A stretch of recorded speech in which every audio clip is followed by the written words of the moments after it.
On this week's episode of Three Cups and a Dash of Spirituality, I have given the ladies a challenge. How did we do? What can we learn from it?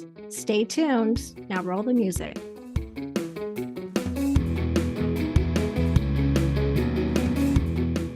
Hi, everyone, and welcome back to Three Cups and a Dash of Spirituality podcast. I am Michelle, and I'm here today with the beautiful Stacy. Hey, Stacy, how are you? Hi, Michelle. I'm good. How are you? I'm doing very well. And how about you, Carissa? Hi. Hello. I'm doing pretty well. That is my last hello of 2023, probably. Yep, it is. Moving on to a new year, new things. Are y'all ready? No. I'm ready. No? You're not ready? Nope. I'm never ready for New Year's. Why? I mean, I am, but I'm not. Well, I know we talked about it a little bit, but I'm wrapping up the classes for the PhD program, and that means as starting all up January, I've only got 4 classes left. But you get at least 3 to 4 weeks off, though. January 8th. That'll how be exciting! Classes left. It's a lot of work, but we're going to have a lot to celebrate too. Oh, we are celebrating. Yeah, I do have to ask, do you guys make it up to midnight? Because I never do. So last year we did. Sometimes it depends if we go to. So last year we went to a New Year's party, which is why we stayed up. But no. No. I like to call my New Year's an East Coast New Year, and I'm in Mountain. So it's like 10 o'clock. If I'm lucky, I'm still awake watching the ball drop in New York. Do you know one time what we did? We watched the ball drop in London. I mean, it works, right? It works. It was great. Because then we're done by 6 o'clock, because it was 12 o'clock. Yeah. That is so good. So, ladies, would you like to share with the listeners a recent experiment that we tried? Oh boy, man. Yeah, I'm just throwing you right out there, Carissa. Man, I didn't like it the first night. What's it called? Lucid dreaming? Is this what we did? Is that what it's called? Astral traveling, lucid dreaming. Because we were traveling to meet each other, so that would be astral, right? It would be astral. Lucid dreaming and astral travel or astral projection, they're actually a little bit different. Lucid dreaming is waking up while you're dreaming and realizing you're in a dream and being able kind of to orchestrate everything that goes on in the dream. Whereas astral travel, your physical body is where you left it, and your spiritual body travels free of human form. Those are the differences between the two. The most basic way I can put it. Stacy? That was so impressive. I have to ask if you have it written in front of you. I do not have it written in front of me. It just happens to be something I am super interested in. And I have astral traveled consciously a couple times, but I never know when it's going to happen. I don't know what's going to trigger it to happen, but it is a really cool experience. Yes. So Michelle was like, all right, we're all going to meet in our dreams. And I'm thinking, oh boy, man, I like my space. I like my own hotel room. We all know that by now. And I like my space. So I said, okay, fine. And so we said, Michelle, you said we're going to meet with an item. Well, anyhow, that first night for me, I had a dream that there was so many people in my house. It's like my unconscious was trying to figure this out. Like, what is going on? Because dreams are metaphors. Yep. And it was like, there's so many people in my house and I couldn't get them out. Not that I would love to have y'all in my house, but unconsciously in my house. I don't know about that in my brain. And then I saw me and Michelle talking. The weird thing is I could not hear it. It's almost like I'm observing through and there wasn't a window there, but it was like there was a window there. And I thought that was weird. The second night, And this is an FMO. I can't fully explain it, but it's like I was there. I was on the couch and I was zoning in and out, and my brain went to fall asleep, and I saw black Converse just standing like on the edge of this little puddle of water. It's not a big puddle of water, it's a little puddle of water. And then knowing came through, and it was Stacy. And it freaked me out because I've never experienced anything like this, to where I woke up and I was like, no, thank you. No, thank you. I texted y'all the next morning, Stacy, do you have black Converse? Yes. And I was like, well, I don't want to see anything else in your life. Do you want to go? Yeah, I think have what some you boundaries. said is you didn't want to walk into our bedroom while we were in a compromising position with our spouse. You said it a little bit not that clean, but that was the gist. I'm like, so Michelle and I are getting a blade, and we're going to start researching this. You know, I am cynical. I need facts, but it was a very strange and jarring experience. And I think last night I had cut it out. I mean, I think I was like, okay, I'll set the intention, but probably 70% of myself was like, no. Yeah. So the exercise was meeting on the astral plane. Each of us were going to bring an object with us, so the other person could say what the object was to kind of prove that we were there. And we were going to do it over a 3-night period. And I think all of us, one of those nights, I know I did, I had to take an Ambien because I could not fall asleep. My mind was so incredibly busy.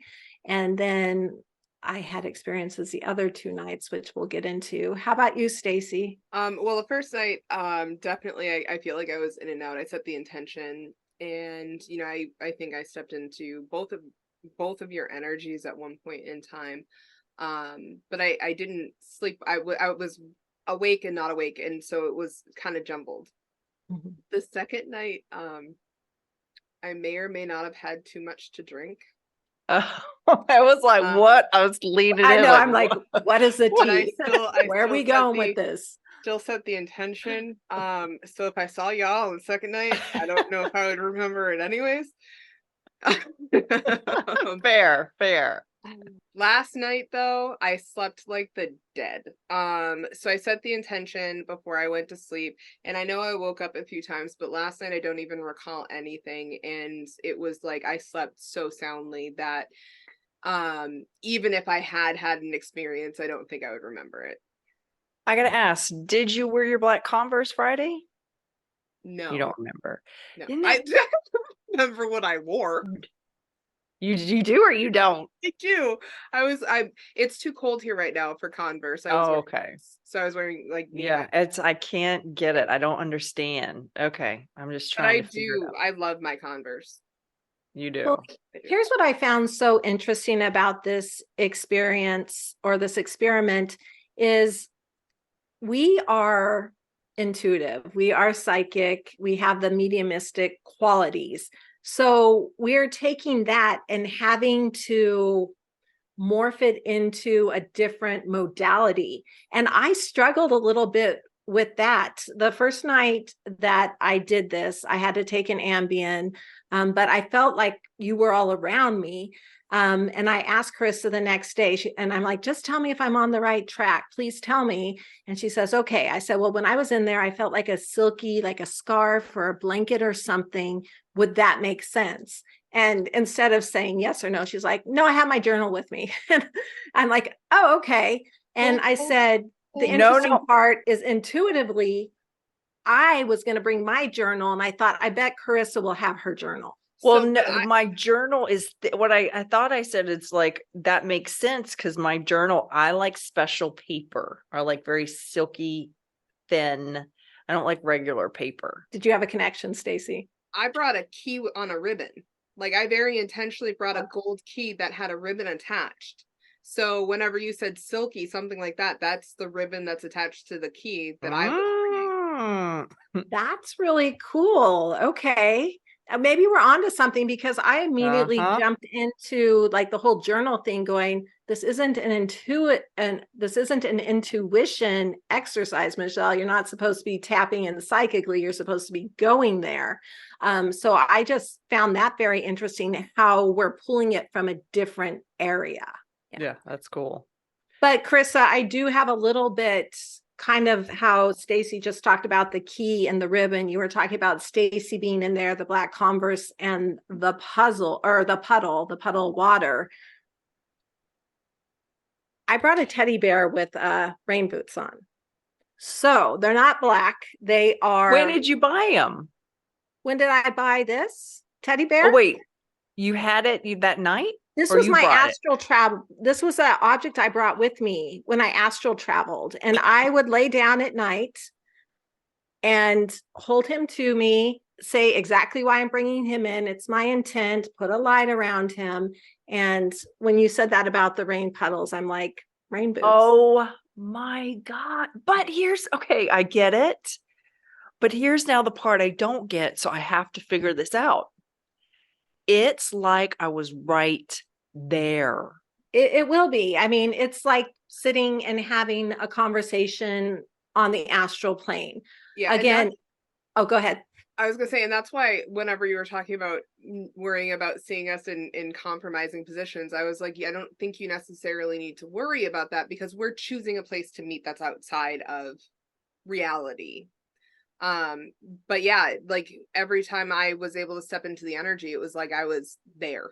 And a lot of times you really won't remember. That's what I found. We all astral travel unconsciously. And I will tell you, when I unconsciously go into it, I kind of know as they're pulling me out, because like I'm having a conversation and then I feel myself drifting further back. And then I open my eyes and I can't remember anything other than I was just worked with. And it is the strangest feeling. I did have an experience, my very first astral travel experience. They pulled me through my arm. I felt my energy leave, and I was in like a train station or a shopping mall. I left to shop, so it probably was a shopping mall. So, and I'm floating and flying around going, this is so cool. I am free. I don't have a body to worry about. This is so cool. And then I stopped. I'm like, but how do I get back to my body? And as soon as I thought that, I was awake and back in my body. Yeah, because you're tethered. I started lucid dreaming really recently too, and actually having the ability to recall lucid dreaming. And I think the first time it happened, I remember being in this dream going, oh wait, I'm dreaming right now. And then everything kind of shifted, and it almost feels like, in those movies about like very futuristic movies, when they jump dimensions and everything just goes like warped. Yeah. That's kind of like the scene that it took on. And I was like, well, what do we want to play with? And I remember like very much intentionally going, I want to see this person. Let's go here. But then my guides kind of popped through going, but we need to give you messages too. And so it's become very interesting, because on top of the lucid dreaming, I'm getting these layers of intentional, I don't want to say premonitions, but information that's popping through that sometimes I wake up and I'm like, I don't know what to do with this right now. And I'm sorry, now I'm going to share a little story. I had a dream about a little girl who had capabilities that I've never witnessed before. And in the dream, like she could basically destroy with her mind. And I remember in the dream, everybody kept saying, don't make her angry. And I was like, but she needs to pick up her blocks, because they were all over the floor. And so every time she would start to just shake her head no and get really worked up, they would be like, no, you need to calm her back down. And I remember I woke up going, number one, that little girl is terrifying. Number two, what? Like, what the hell? Later on in the day, I was talking to a very good friend of mine who also has psychic abilities. And lo and behold, she's been having a bit of a challenge with her daughter recently. And all of a sudden the dream popped up and I went, you need to start working with your daughter now, because she is more powerful than you are and she can break stuff. And she went, that makes sense. Like she literally was like, actually, that makes a lot of sense. So it clicked, and it's really bizarre how it's been happening. Why is it always scary kids when we dream? Like I've had one too, and like it was a little boy, and he was just terrifying. And every time he opened his mouth, it was like the sound. And yeah, I was wanting to shriek and like just melt in the corner. It was terrifying. Terrifying. Little kids, and it was I was like, I don't want to know this person. Well, I think when we like astral travel and everything, because as Carissa said, we're gonna all be like studying it. We want to learn more about it as a team. And so we're all going to be working together. But it really is important that, you know, you have some safety practices put around it. You set an intention when you go into it. I have to share this because it's not like tea or anything. But last night I went to bed. I share, you know, of course, bed with my husband, and he's still awake. And I said, I'm going to put on this meditation. And I don't know if he thought I was kidding or what, but he's like, well, what are you doing that for? I'm like, well, I'm going to astral travel. I'm going to try and meet Stacy and Carissa out in the astral plane somewhere. And he goes, what does that mean? So I explained it to him. He goes, Michelle, if your soul leaves your body, you're dead. Like, you know that, right? So I'm already a little bit tense because like, he's not getting it. He's in my space. His mouth is doing this. So I put on this meditation, and is it Yoga Nidra? Yoga Nidra. Yeah, I got trained in that. Love it. So there's a lot of astral travel videos through that method on YouTube. So I put one on, and it's walking me through it. It's helping me focus like on each part of my body. And he's being quiet until it gets to my leg. And they're like, and focus all your attention on your ankle. And he goes, is she saying she wants to lick your ankle? What are you listening to? And I'm like, I'm done. I'm not even going to try. I should have put headphones in, but like, he was such a distraction. So you don't want that distraction going on when you're trying to astral travel, because it will piss you off. Have him do Dr. Richard Miller eye rest yoga nidra, and I bet you that'll put him to sleep. Let Richard say it and do it, and I bet you that'll put him to sleep, and then you can go off and travel amongst the stars. You know what you just kind of prompted me to actually think about though, Michelle, is the past 3 nights where when I lay down, I'm setting this intention, and I'm kind of closing my eyes and intentionally like really focusing on, okay, I want to meet, you know, Michelle and Carissa in this astral space, yada yada yada. Every time that I've really set the intention, my dog has gotten up, circled around, and very much so laid directly on my legs. And she typically will lay up against my legs, but it more so is like she'll drape her head across my feet, and it's almost like she's like, no, you need to stay here. And that clicked in my mind. And that's very interesting, because I was going to ask you when we shared like what we brought into the astral plane with us, if it was your dog. She won't leave my side, so she was probably there. Yeah. We know yours was a ribbon with a key. Carissa, what did you bring into the astral plane? Journal the first night, the second night, a candle. It was a great experiment. We need to continue practicing. And again, like, we're newbies. This is something we're beginning to learn. And I hate being a beginning learner at anything. So like, I'm feeling a little vulnerable about it. And I was feeling a little vulnerable coming into this episode, because I'm like, what if both of them could do it and they got exactly what I brought in and I got nothing? So I stepped into the energy of like comparing myself, of feeling like doubtful. So and the interesting thing with your chart, Michelle, is you are an adventurer through and throughout. So that's so funny, because it is adventure. So if you wanted to stop, you couldn't stop. Well, I feel boring. So and spiritual and intuitives in your chart.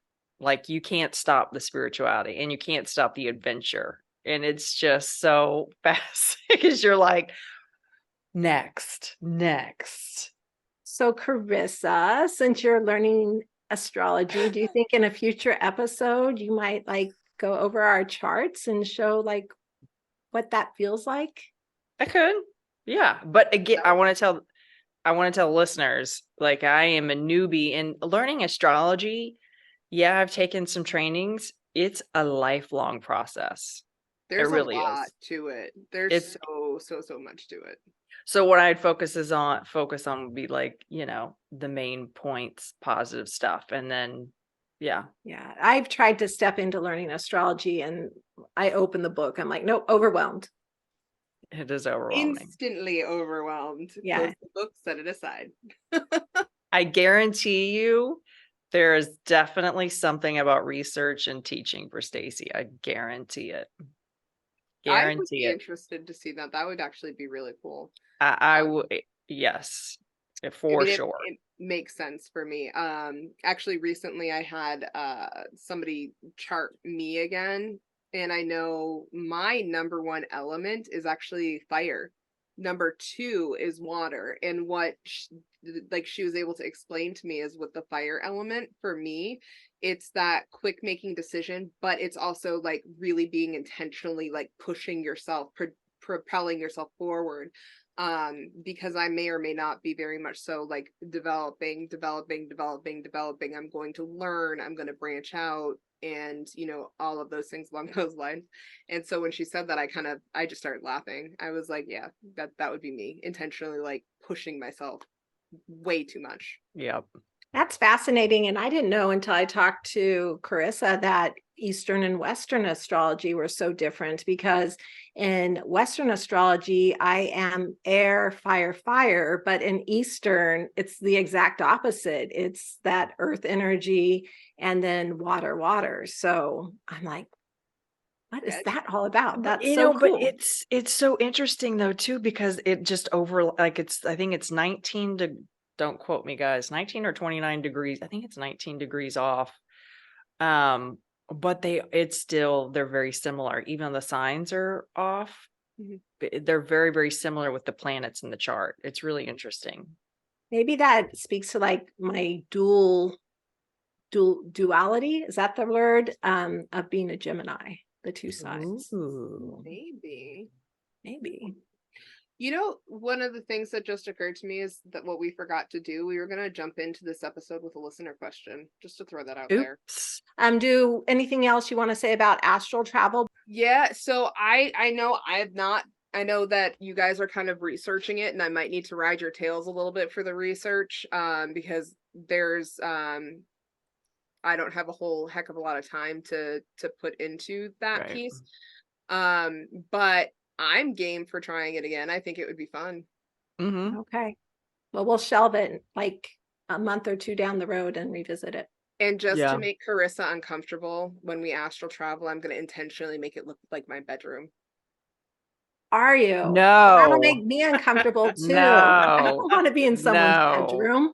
Like, does that ever freak you out when you're having like a private moment or something? Do you worry like there's a spirit there with you? Or I know they don't care, but it's like kind of like. That's actually a really good question. And I will say no, because I feel very strongly with my protection and, kind of the vibrations that I put out, that I feel like my guides, my spirit, any spirits that need help would give me space. And if they choose not to, then I'm so fully engrossed in the human that I wouldn't notice that they were there anyways. Yeah. I used to. When all this stuff started happening, I'm like, well, they do give me privacy, right? And I'm sure, yeah. But I don't think our human brains can actually comprehend what really happens when we transition. Fully comprehend, and what the other side is like. I really don't think our brains can fully understand. And I don't think we're supposed to. I think we'd probably explode. And I'm gonna throw out there, I was less worried about that in the bedroom than I was actually about showering and going to the restroom. Like, that was where I was more nervous, because when you're showering and doing that stuff, you're alone. So if you're all of a sudden not alone, that's when I would get freaked out. But that's making sure that you're protected and I don't worry about it anymore. Okay, that's good advice. I still sometimes think about it. And again, more so when I'm alone than like anything else. But yeah, I want my private moments, that time where I can decompress. So, you know what else I too wonder if I do feel like we're going to keep learning more and more as the world and humans evolve. Because if you look at the 50s, the 60s, the 70s, the 80s, it's almost like you're able to take it a step deeper and see it differently, right? Do y'all agree? I agree. It's interesting. I also will throw out there that it seems like over the past several months,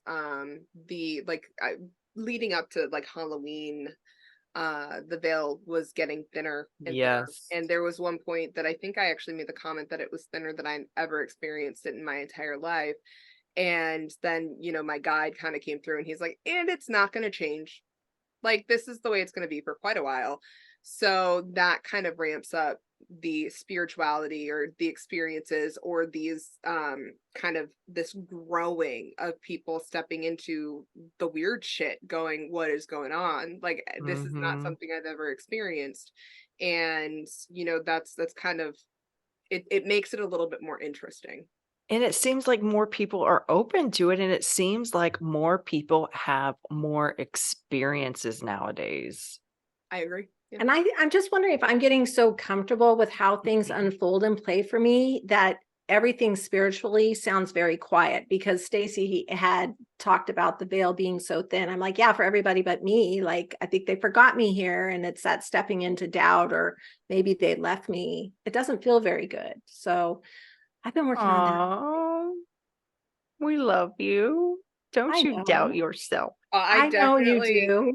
I definitely don't think that the veil is not thin for you. I think that it's what you just said. I think that we do get more comfortable, and I think the only reason that I even really noticed it is because I was seeing it in sessions a lot, not with me, like going home, sitting on my couch, I wasn't seeing spirits everywhere, but stepping into sessions where I don't typically see spirits, I was kind of sitting back going, all right, we're surrounded. I can feel all of this energy like in this session, and that is how I was noticing it. So I but then I would go home and nothing. Does that make sense? Yeah. It does. Yeah. So you weren't left out. I wasn't left out. Well, it feels like I was talking to you, and one of them, you and I were talking and have a conversation. I know, like I do feel like on that middle night of the astral projection of that exercise that I definitely had a conversation with both of you. I do feel like that. I can't remember it because that's part of the training, and we're just beginning. And it's the middle night is where I was intoxicated, so I wouldn't remember it even if we were there. Yeah, I was going to say you didn't make a whole lot of sense. No, I'm kidding. Well, shall we take a listener question? Yes. Yay! Okay, so here's the question. It's on my phone, so I'm gonna have to read it. Hey, I had a question for you. I listened to the episode on fear. I want to be more open to spirit, and I have been more closed off lately because life has been hectic. However, I find myself fearful to see and experience things at the same time. So does that fear stem from childhood fears most of the time? Is that where the work needs to come from to reduce and eliminate fear? So they're afraid of stuck spirits? I believe that it's talking about just being fearful in general. Like they want to see it, but at the same time that maybe there's a point that something stepped into their awareness that caused fear or something, and so they kind of closed down to it. Well, I used to hide under the covers when this stuff started to happen, so I think it would be more rare to just jump right into it, and I think it'd be more common to be afraid, especially with all the programming we got from society. And I know humans that place. But for someone just opening up and it's all of us, a human, you see him coming. A spirit could just be, burp, I'm here, I'm not here. So, or something moves over, and that's kind of creepy. Yeah. I agree. And kids they're so naturally open to that until, as you said, society starts to like play it down. No, you're not supposed to be seeing that. No, that's not right. That's not really there.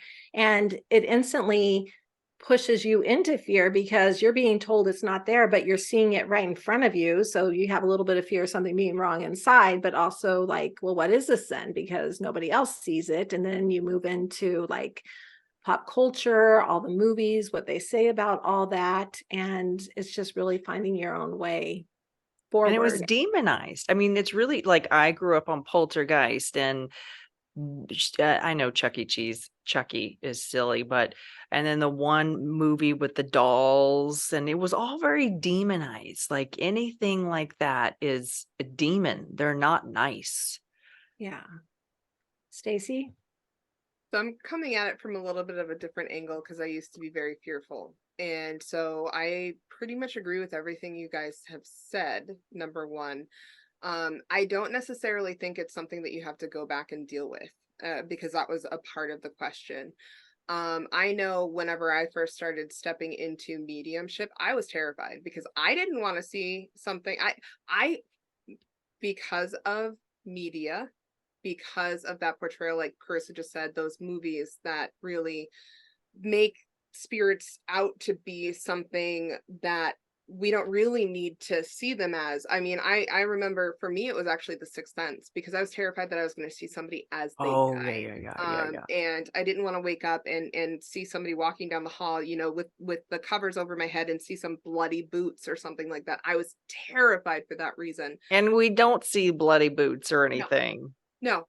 And so that was the piece, like I had to work through my fear, and in order to do that I had to kind of accept that I had that fear within me and meditate through it. So my whole process of meditating through that fear was I would sit in fear. I would allow myself to step into that feeling and imagine my fear as kind of like an oily like substance that I would add sand to, sweep it up and throw it away. So that eventually I got to the point where my fear was easily swept to the side and I could see what was going on. And I learned, like, hey, you're not seeing people as they died. You are seeing people as typically they lived, or as a light, or as a vibration of themselves. And the majority of the time it's actually quite beautiful. Even if it's a stuck soul, or even if it's not a great personality, it's still actually even a little bit prettier than they were when they were living. And so I didn't have to go back to that trauma, that childhood piece where I got scared. I had to go, okay, I have fear. How do I move forward with that now? Yeah, it's like the 4-year or the young, I don't know, 4, 5, 6. I don't know exactly, at the Driscoll. She's a cute little thing in this beautiful little ruffled dress, and she was not scary looking at all. She was sweet. And the first thing in any process of working through it is to acknowledge that it's there, as Stacy said. Acknowledge that you do have the fear and let it become a part of all rather than something that's separate and causes angst or that lower vibrational energy to enter in. And I'll also throw out there that there are moments where I'm doing clearings that I still occasionally will step into fear, but that ability to acknowledge that and go, holy shit, that just happened. All right. Okay, we're good. And then move forward. It's just that acknowledgement that kind of empowers you to release and push through. It's like the statement that I love. It's be scared, but do it anyway. Mm-hmm. Wow, that is perfect advice right now, Stacy. There you go, knocking it out of the park again. It's like you're intuitive or something. Right? Okay, so we have one more question from a listener, and this one has to do with helping stuck souls transition. So here you go. Being new to helping stuck spirits transition or cross over, how do you know you didn't imagine the whole experience? Oh, that's a good question. Because we talked about that in the last episode. Stacy was asking. If I No asked one, if it felt different before and after, and yes, Carissa, I believe you said no, and then no. Michelle said that she felt a shift. Yeah. So for me, when I first started doing the work, I would say, well, what can you come back and tell me you went over your, can you know, um, because it was like, it's there, you do it and then poof, it's gone. So I think my experience, this is my experience, y'all share your experience. You're just going to start understanding it over time where it's like, okay, like at the Driscoll, I have this little girl like pulling on me. And then when we cross her, then she's not pulling on me anymore. And I look around and I look and I look and I'm trying to feel it and nothing. It, sometimes it's that subtle. Honestly, like my biggest question here is, does it matter? I mean, at the end of the day, Oh, step in and your goal is to help somebody. Does it matter if you made it up? Because it's not, I mean, we come to the table and we share stories of things that we experience. And, my goal is not to make you believe that I've had these experiences, because they're my experiences, right? So if I help a soul cross over, and again, this goes back to my statement last episode where I said, if I give somebody $100 that's really having a hard time in life, do I need to record it to let everybody know that it happened? Or can I simply do it and move on? And do you think that comes from having crossed spirits over for a while? I guess, what was it like for you at the beginning, Stacy? Did you know immediately or did you question yourself? I still question myself, but I think Okay. that goes to my point of, at the end of the day, Yep. it doesn't necessarily have to matter, like What thinking of I hear you saying is critical thinking is important, but at the same time, if you're doing the good work and it feels right, who cares? exactly. Exactly. And I'll throw out an example that I don't know if I shared with you guys, but I removed an attachment of somebody, and it was like a generational attachment, like through lives. And I remember sitting on the phone with this woman explaining to her what happened and why the attachment was there. And she was like, no, that makes perfect sense. This has been happening in my life. This has been happening in my life. And it was all linked and it all actually made sense. And I hung up the phone and I sat back and I went, if anyone had been listening to that conversation that was not spiritually open, Mm-hmm. they would think that I was fucking insane. And so at the end of the day, that's where I step into all of these experiences that I have. I'm not doing it to prove that they're real to anybody. I am doing it to help that soul cross over and be at peace.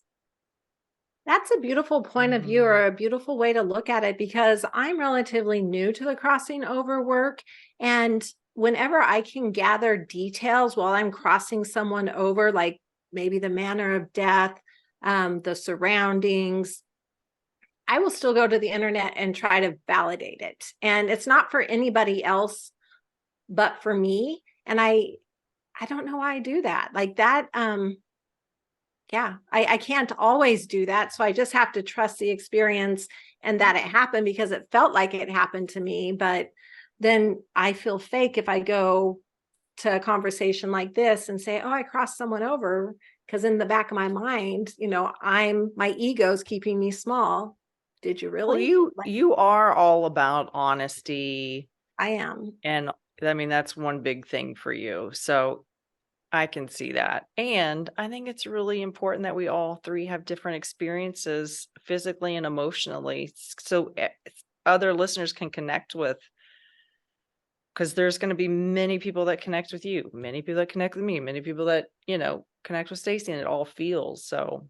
Well, and I I think it's think, lovely you're vulnerable. We're all yeah, being vulnerable. and I think it kind of links back to one of our very, very early episodes where we talked about, how long we've had abilities and how long we've tapped in.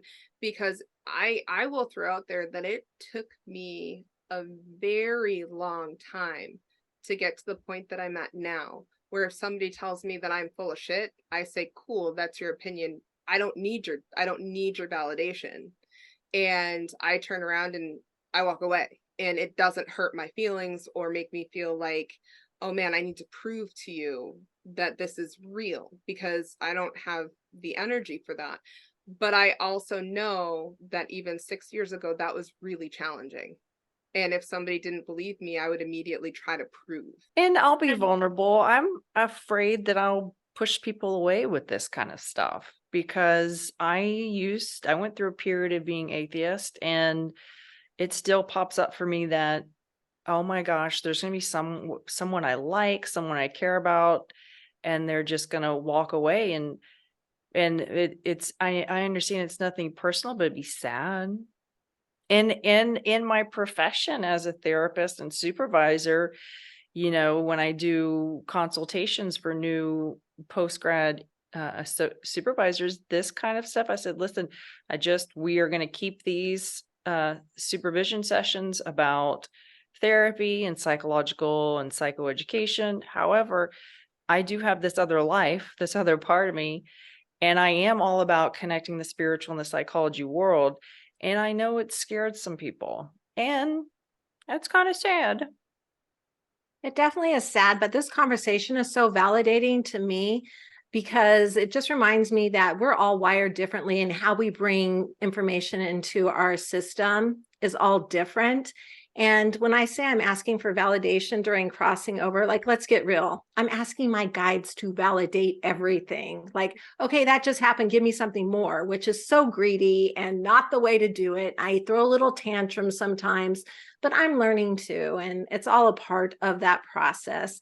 And Carissa, I want to guarantee you, you can talk to me about anything. I'm not walking away from you, girl, or Stacy. Yeah, no, I'm not walking away. And Michelle, I'll also throw out to you that at some point your guide's just gonna start saying, nope, you don't need it.